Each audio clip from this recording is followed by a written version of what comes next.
I'm Ariana Grande. Hi, I'm Cynthia Erivo. And you're listening to the Broadway Podcast Network. Visit bpm.fm to discover more.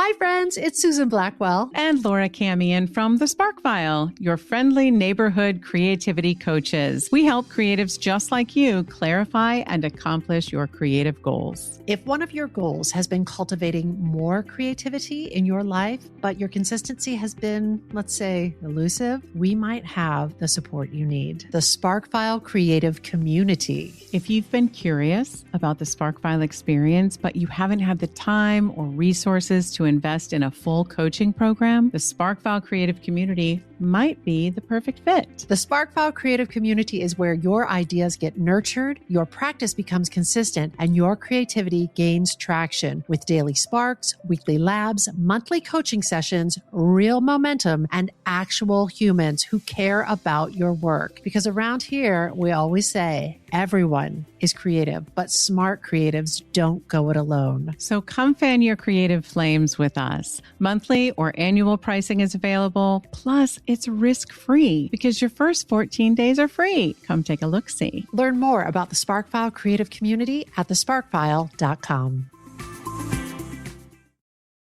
The SparkFile podcast may contain profanity and other adult content. Please use your discretion.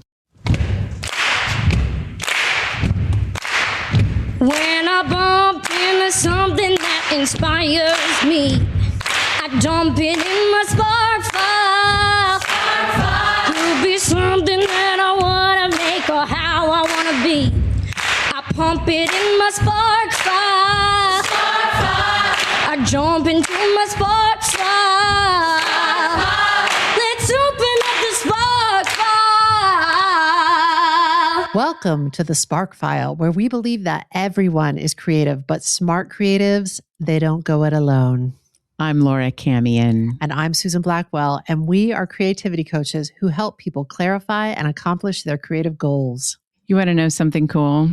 Just by listening to this podcast, you are joining a warm and wonderful clan of creatives. But you may also be asking yourself, ladies, what exactly is a Spark File? A Spark File is a place where you consistently collect all of your inspirations and fascinations. And every episode, we're going to reach into our Spark Files and exchange some sparks. And from time to time, we're going to talk to some folks who spark us too. And your mission, should you choose to accept it, is to take some of these sparks of inspiration and make something of your own. So without further ado, let's open up The Spark File.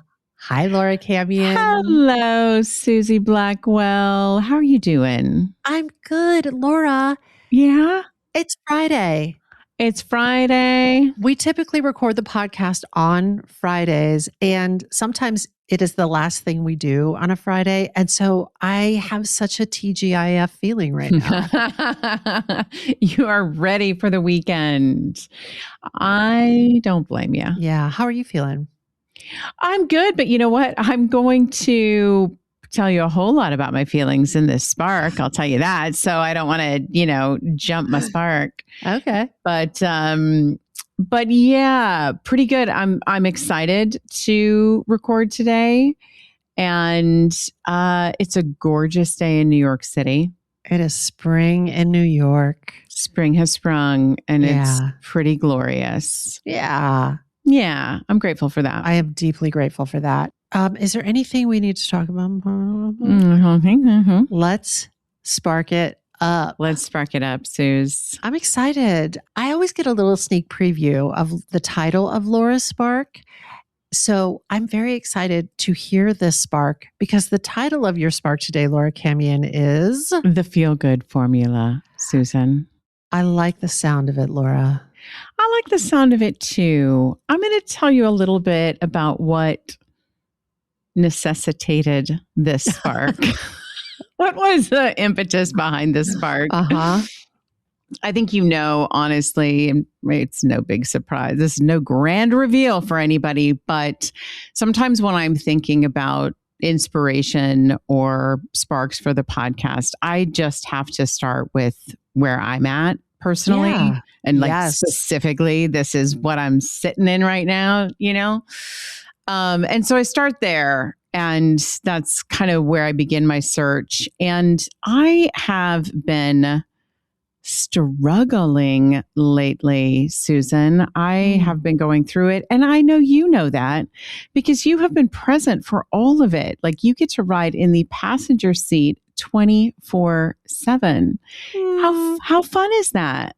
You know what? I don't perceive it in that way. I don't feel like I'm riding in the passenger seat of your experience 24/7. I feel like we are lucky enough to work together and see each other on a regular basis. And we've made a pact with each other that we take responsibility for the energy we bring into the space, but we don't have to be performative. No, we get to come as we are and be honest about like where we are. I feel like you are locked in to the seat beside me on this roller coaster ride. Like the bar has come down and now it's locked in, it's immovable, and we're on it. I like to picture it as a sidecar, and you're on a motorcycle, and I've got one of those leather helmets and those little gogs. Maybe a jaunty scarf. Definitely a jaunty scarf.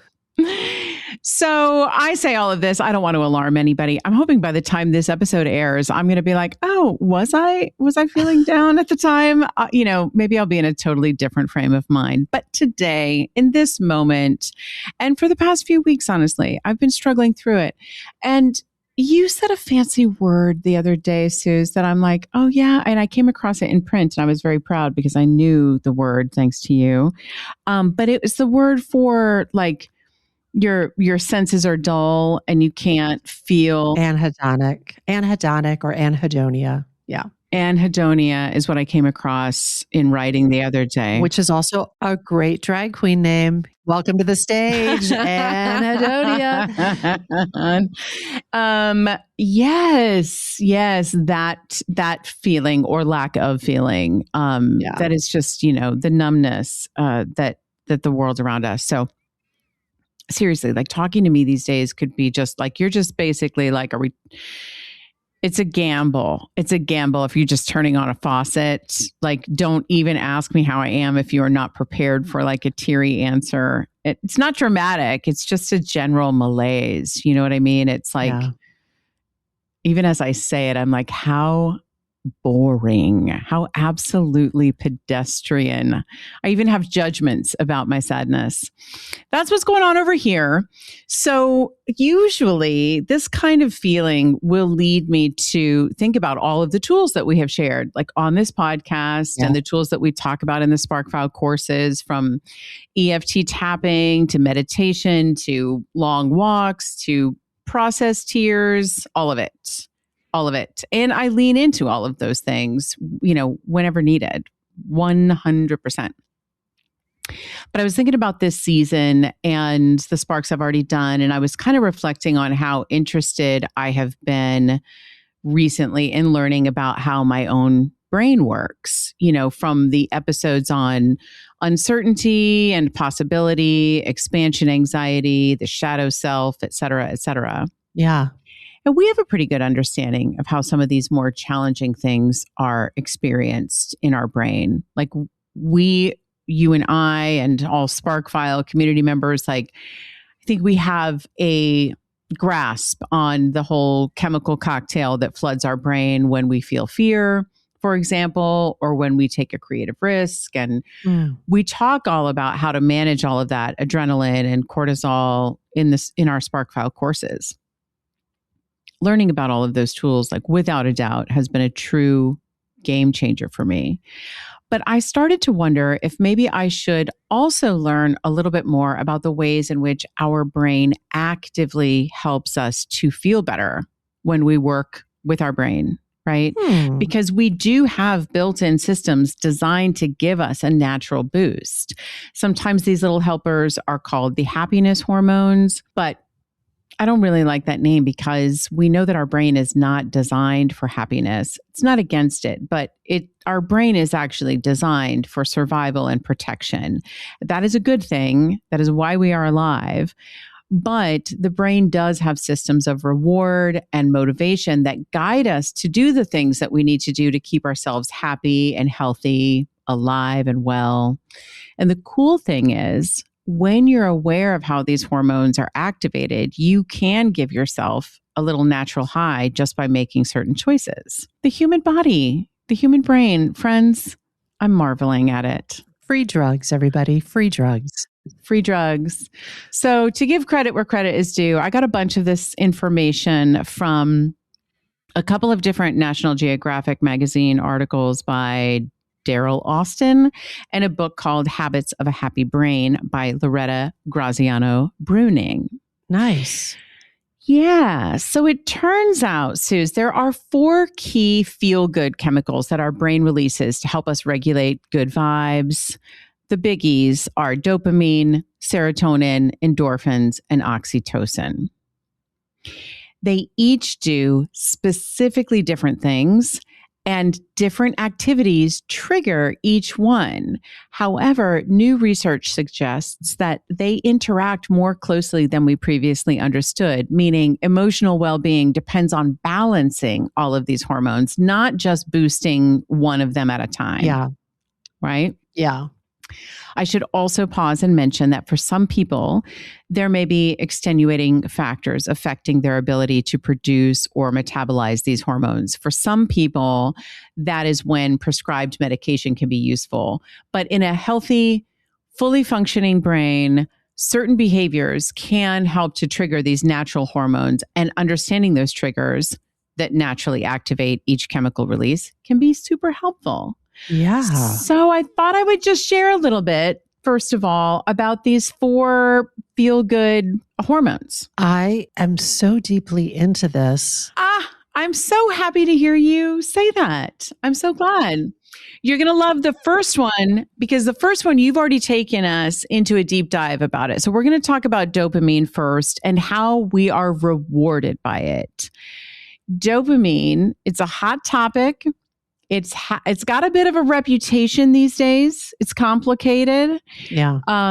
If you haven't heard it yet, Susan recently did a whole episode on dopamine and what happens when we overdo it with dopamine or we get it cheap and dirty, like from social media.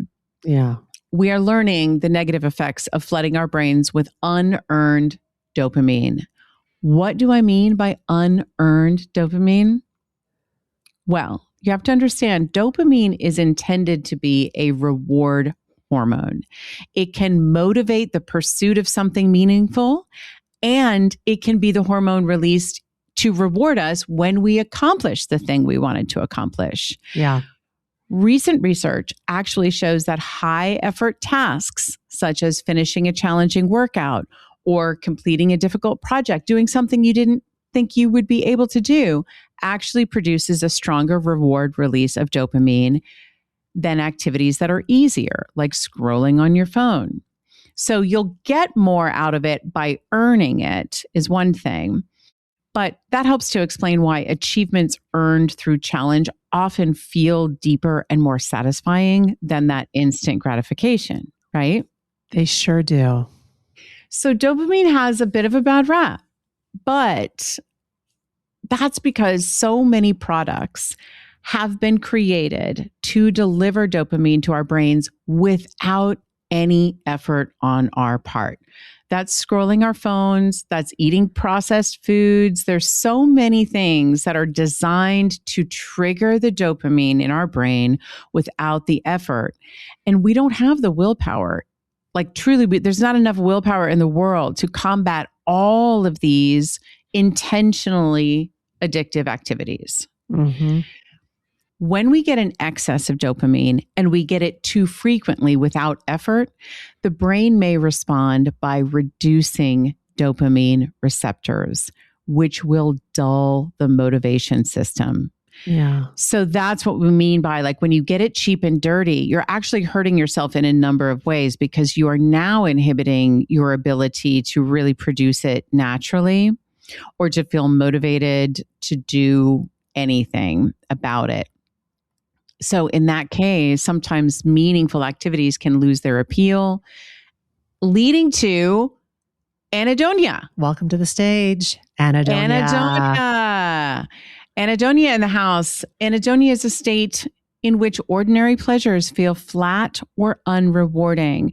This dopamine deficient state actually resembles clinical depression. It's rough.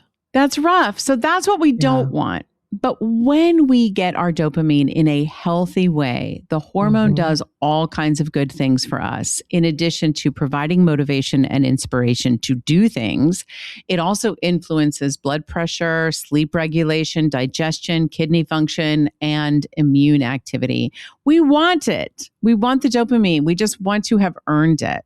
It even plays a crucial role in the body's fight or flight survival response by increasing alertness, boosting energy availability, and it plays a role in learning by helping to make you feel interested in a subject long enough to learn something.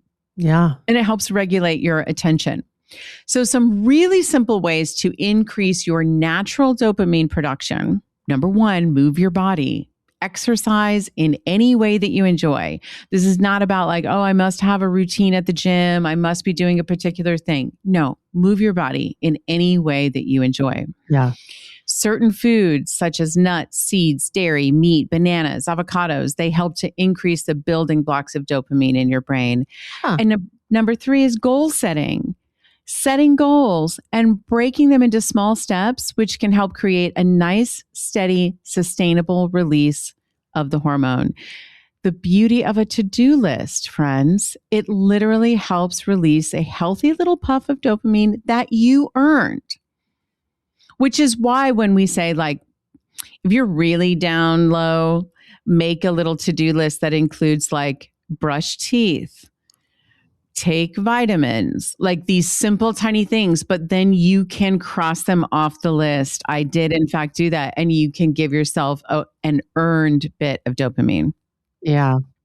So remember this, when we get dopamine from sources that don't require us to earn it, we stop producing it in a natural way. And without dopamine, life feels drab and we feel unmotivated and uninterested in engaging in life. Boo. Boo. We don't want that. Okay. So the next feel-good hormone we need to talk about is serotonin. We are stabilized by serotonin. We're rewarded by dopamine. We are stabilized by serotonin.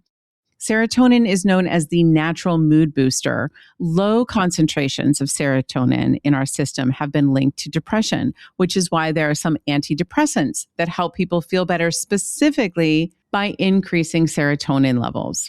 Studies show that serotonin also promotes relations. It improves learning, helps with memory.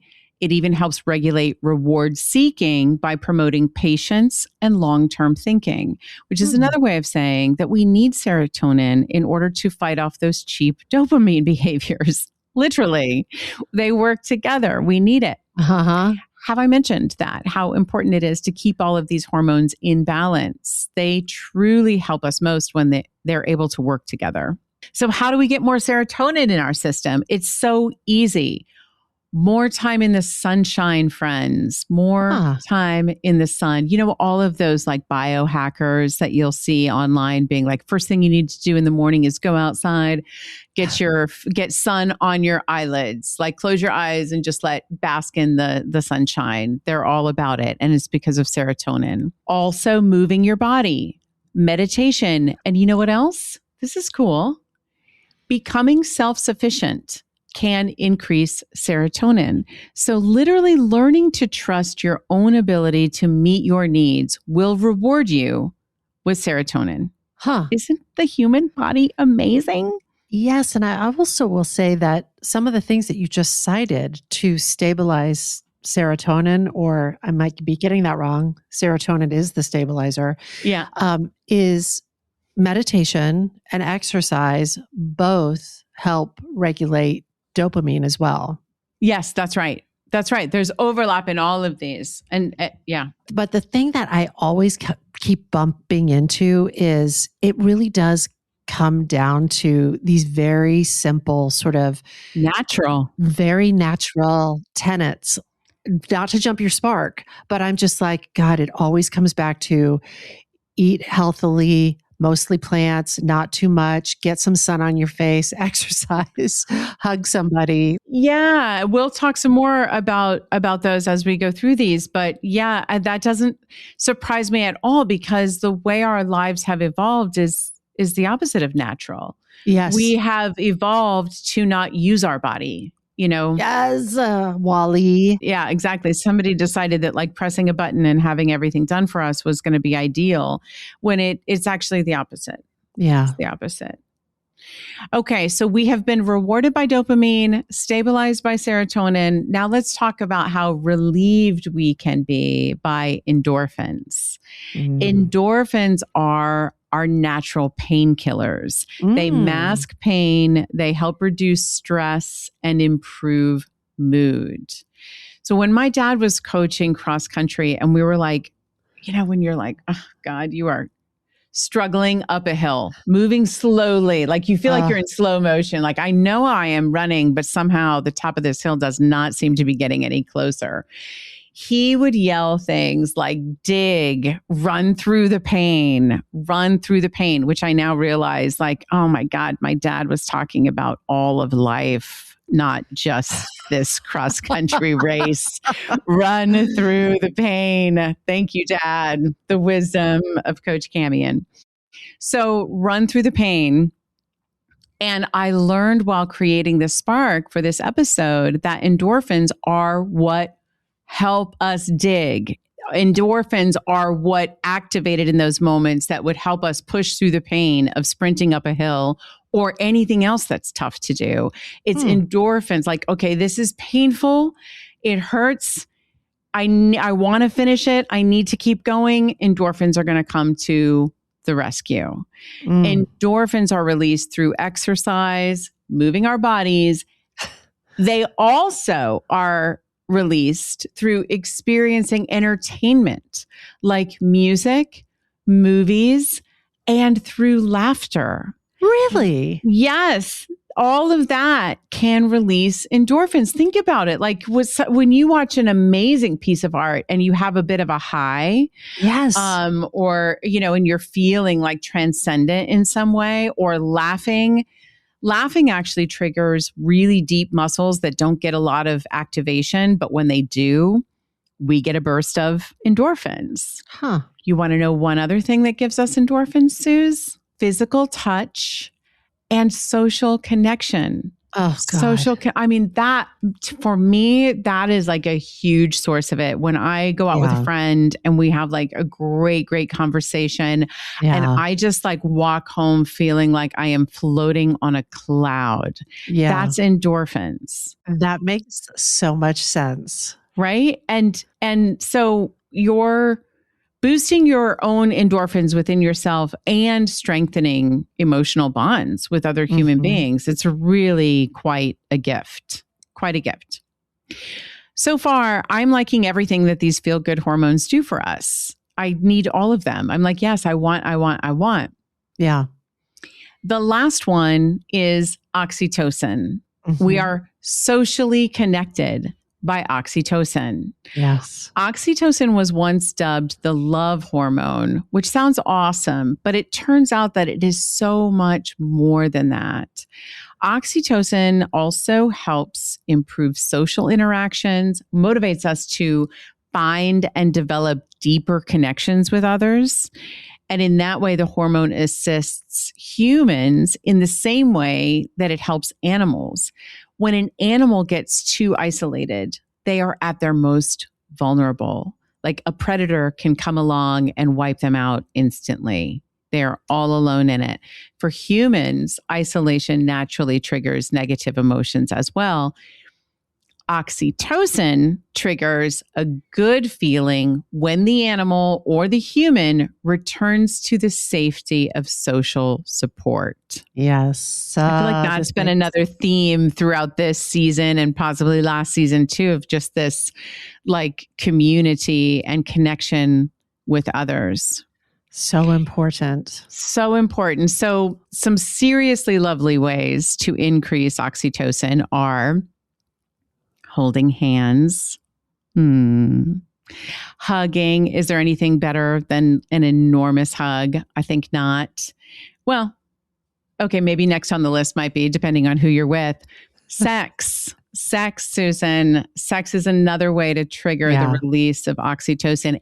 Good sex, preferably.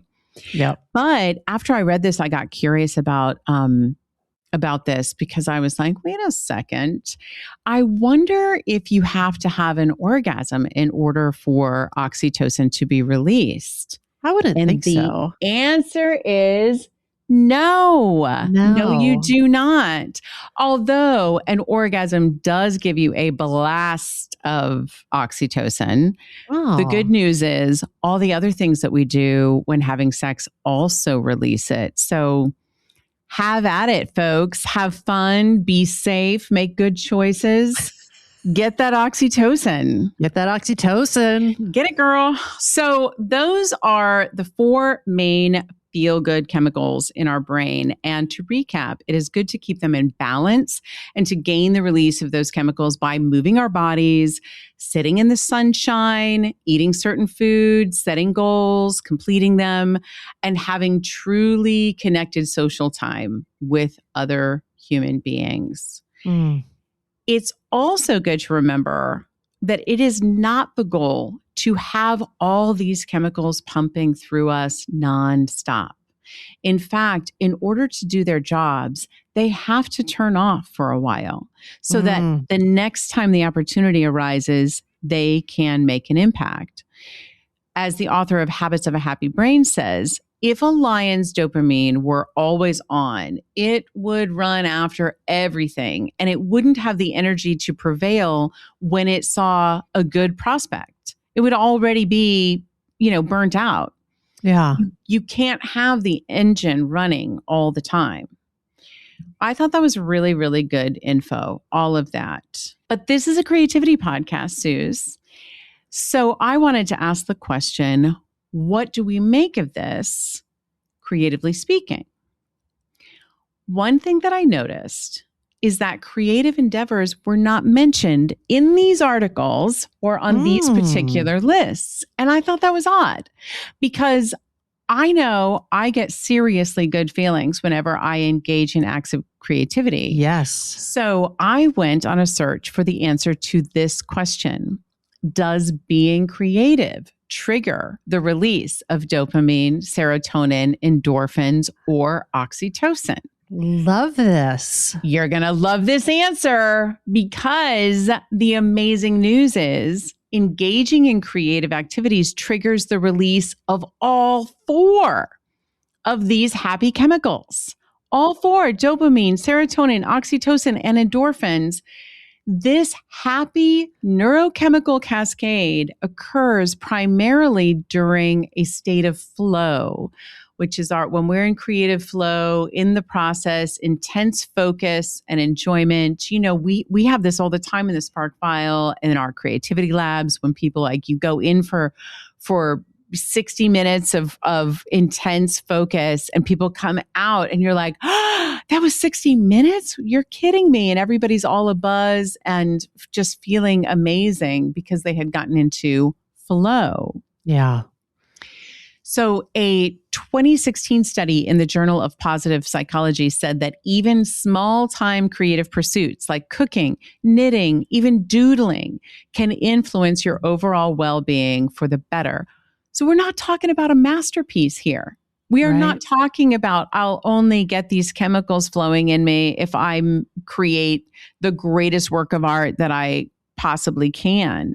Not so. The Daily Muse, baby. 5 minutes. 5 minutes, the Daily Muse, so much you can do.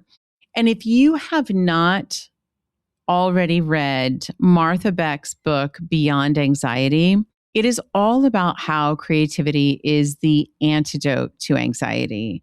In Beyond Anxiety, I learned that what we call anxiety is usually the left side of our brain trying way too hard to control everything it cannot possibly control. Just coming full circle back to what has been driving me bananas in my own brain and just trying to get a handle on everything, right? Yeah. Everything going on in the world and in my life. And since our brain can't control everything, it will spin up stories of disaster and doom and gloom and catastrophe, all of which scare us in an effort to try to keep us safe. It is that left brain activity and anxiety that leads to fight or flight, or more specifically, fight, flight, freeze, fawn, or flop. All the new Fs that we've learned about, we've all heard about that. Like, we're very familiar with fight or flight, I think, in our culturally at this point. It's what happens when our amygdala is lit up. But I want to drop this little nugget of info for you, Suze. This is it. I'll wrap up my spark with this. Did you know there are 2 amygdalas in our brain? There are 2 amygdalas. One is on the left side of our brain and one is on the right side of our brain. And when we talk about fight or flight, we are really talking about only the left brain amygdala. It has absorbed all the energy in the room, the left brain amygdala. I was like, what? You mean to tell me there is the opposite on the right side of the brain? The right brain amygdala does the opposite for us if we activate it. Guess how we activate the right brain amygdala? How? Creativity. Oh my God. The left brain is manufacturing fear. The right brain amygdala manufactures wonder, awe, curiosity, possibility, transcendent joy through creativity. What? I can't believe this information has been... Right amygdala needs to get a new press agent. I am the telling right you. amygdala needs it. We need a campaign for them. Seriously, why don't influencers please start? Please, on behalf of Righty, the right amygdala. I am going to open up an Instagram page that's the right amygdala, and it will only be about curiosity and joy and wonder. Justice for right amygdala. Justice for the right amygdala. Amazing. And that amygdala is going to create the perfect chemical cocktail, the opposite chemical cocktail. So left brain fight or flight is going to pump us with cortisol, pump us with adrenaline. Right brain amygdala is going to pump us with earned dopamine, serotonin, endorphins, and oxytocin. Wow. That's the chemical cascade that I want going on in my brain. Them's the drugs I want. That's the drugs right there. Please, God, send the drugs. And there you have it. That's my spark, Suze. What do you think? Well, Laura, I think I have so many thoughts. I'm thinking so many thoughts. Justice for righty, the right amygdala. Yes. I'm thinking... I think I want to, well, my brain is a sparktopus. One thing that I just want to reflect on is you were talking about how dopamine, we can regulate and provide ourselves with good, healthy, earned dopamine through goals. And I think about how in the Spark File, we do a lot of big creative goals that people clarify and articulate these big swings. And then we break that Kit Kat bar into smaller attainable goals. And I think, oh, that's great. Those big creative goals, we also call them BCGs, are really dopamine regulators and healthy dopamine distributors.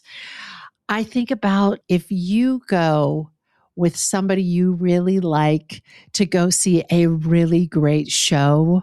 Like, think about you years ago going to see Blue Man Group, which is a great show, but it's all about connectedness and how, and I remember it like back in 1995 or whatever, going to see that show and being like, this is transcendent.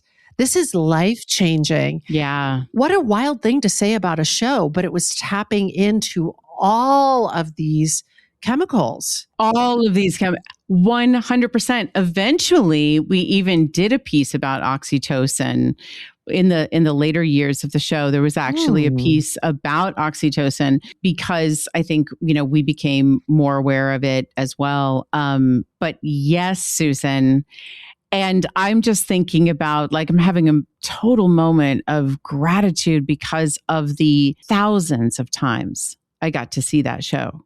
Like as my job, like, okay, great. The show's starting or rehearsal starting or show is starting. And we're all there together and experiencing it with like a new crowd of people in a different city, anywhere in the world. And watching those human connections form in real time and having people leave with such an elated state, pumped with endorphins. Yeah. Clearly. Yeah. What a gift. Yes. And I also think of now when you go with somebody you like to see something great, to see a great vocalist, to see something that it really does feel like the world shimmers in a different way. And it is because of these chemicals, right? It is because of these chemicals. Thinking about that and also aspiring to make more things in the world that provide that for other people. I think I aspire to that. Susan, yes. And when we hear, like, I think this is so many times what we are trying to communicate when we hear doubts from people, from creatives who are like, I just don't know, like, will what I have to say matter? Yes. We're like, it will matter. It will make a difference. And this is part of when we say, like, when you write it, it heals you. When you share it, it heals others. This chemical cascade helps to heal people. Yeah. I love that. And I also love, this is the kind of space we're cultivating in the Sparkfile community where people can come in. And I know for a fact when people leave, if they're taking a course with us, when they leave a course session, or when we're doing coaching, or we're just in community in Creativity Lab, I know that it changes the way people feel. They may come in feeling a certain sort of way about their day. I know it changes the way we feel at the head of the class. It's true. We might come in and be like, okay, I'm a little tired tonight. I'm going to pull it together. And then by the time class is over and we have spent like really meaningful time with our people, I have completely forgotten about being tired. I'm like, oh my gosh, that was like yesterday I felt tired. Today I'm feeling alive, activated, energized. But I also think about people we know and love, like our friend Wes Day, who has these Bob Ross painting classes available in New York, where you could go with somebody you like, or a whole group of people you like, and you could come together and you could make something. And that also, when you see the after pictures of people holding up the paintings they've made at the end of those classes, and the way they look like little beaming lighthouses, their little smiley faces, that's this too. That is absolutely this, 100% this. Yeah, he is leading them in on a transcendent experience, and the act of creation that we're talking about with the endorphins. It doesn't have to be the masterpiece of your life, or you may take his Bob Ross class and be shocked out of your mind at what you were capable of creating and how you were capable of feeling. Yeah. So I think about that. And I guess I want to finish my thinkings by circling back to you and saying, Laura, what do you make of it? What do you make of all of this information that you gathered? And how do you think you might apply it to this season of your life where lefty to left amygdala, has you on the ropes a little bit? This is such a good question, Susan, and I really appreciate it. I am going to make of it a daily practice of tapping into that list of things, just an awareness of how much more control I do have than I think I do. While Lefty is trying to convince me if I only do the right things, I might, change the outcome of the war, or what our administration is doing, or what day taxes are due or whatever. I don't have any control over that. But what I do have control over is activating my other amygdala. I can do that every day. I could do that, by going for a walk, by listening to music, by seeing a show, by connecting. My God, I said to you before this podcast recording started, like, I am surrounded by love. I am surrounded by the most amazing people who, for some reason, have dedicated some of their time in this lifetime loving me. And I'm so grateful for it. And the ability to tap into that much love and these incredible people and say, let's go get dinner. Let's go to a show. Let's experience some art together. Let's connect and talk about it. And like last night, I saw a show with Sammy Saltzman. I was like walking home at midnight and just like, I've got hours left in this day. I'm so energized. I am so excited. And that was from just really enjoying a work of art that my dear friend Travis Clover was in, who fucking nailed it. He's amazing. And then enjoying this deep conversation and connection afterwards. It's just everything I need in the world. So more of that is the answer. I love that. What a good spark, Laura Camien. Thank you, Suze. I really appreciate it. These are the building blocks of a life well lived. I feel like the trick with all of it is just remembering to utilize this knowledge, the information, and the tools at our disposal. That's right. Eat the nuts, eat the bananas, go for the walk. Get that sun on your face. Yes. Call up your friend and meet up with your friends. Hold somebody's hand. Have sex with somebody you like. Have some really great sex with somebody you really like. Go see a Broadway show. All the good advice you need right here, friends, right here. This is the Spark File, baby. And I guess that's it. This episode of the Spark File was made on the lands of the Lenape and the Mohican people. And as always, we hope this put another bunch of sparks in your file. Listen to me. If there's a spark that you'd like us to explore, or if you'd like to learn more about how to coach with us to live a creative life, and accomplish your creative goals, you can email us at getcreative@thesparkfile.com or reach us through our website, thesparkfile.com. We will even happily take your feedback, but you know the price of admission. First, you have to share a creative risk that you have taken recently. Follow us on social at The Spark File and be sure to subscribe, rate, and 5-star review this podcast. It really helps other listeners to find us. Also, if you like this podcast, we hope that you will share it with people that you love.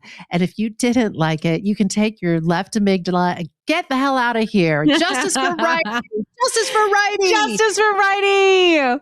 If something lights you up and gets your creative sparks flying, we're writing you a forever permission slip to make that thing that has been knocking at your door. It's your turn to take that spark and fan it into a flame. You know, you got to take it and make it. Welcome to the stage, Anhedonia. When I bump into something that inspires me, I dump it in my spark file. Could be something that I want to make or how I want to be. I pump it in my spark file. I jump into my spark file. Let's open up the spark file.